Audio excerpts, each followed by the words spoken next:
Recorded Books and One Click Digital present Medusa's Web by Tim Powers, narrated by Chris Sorensen. Part 1. The Monkeys Can't Let Go of It. Chapter 1. That's a single headlight turning into the parking lot.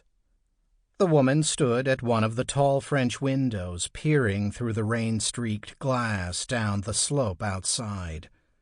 The day had not ever been very bright, and the light in the overcast sky was now fading.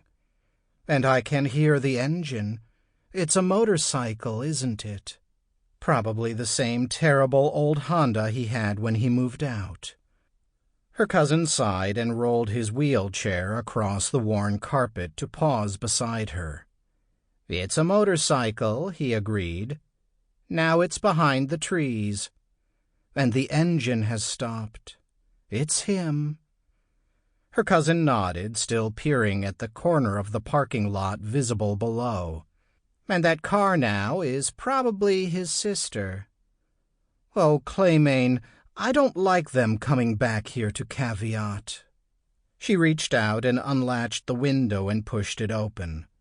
A gust of cold air twitched at her short brown hair and rolled the chilly scent of wet clay through the musty air of the dining room.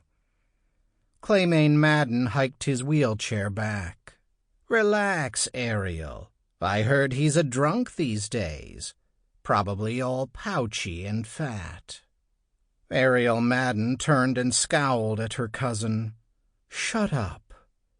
Claimayne grinned and held up his hands. Ariel pulled her cell phone out of her blouse pocket. "And give me a spider. I want to do a before and after."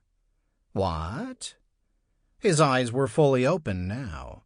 "No. For God's sake, have a drink.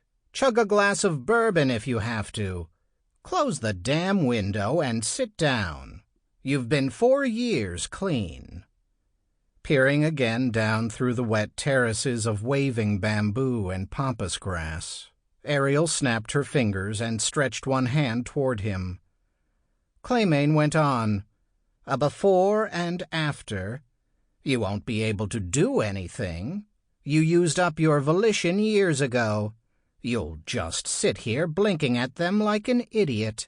And your after will just be a hallucination, not any real view of the future. They nearly always are." "I haven't done one in 4 years," she said impatiently. "I'm probably a virgin again." "Listen to yourself. If you try to force your later self to do anything, you'll probably get an embolism." Her hand stayed extended toward him. Claimayne shrugged and let his hands fall into his lap, and he stared at the carpet for several seconds. Then he dug into the pocket of his silk dressing gown and laid a folded slip of paper in her palm. Ariel touched the screen of her phone a couple of times, then, without looking, unfolded the piece of paper and held the phone a foot above it and touched the corner of the screen.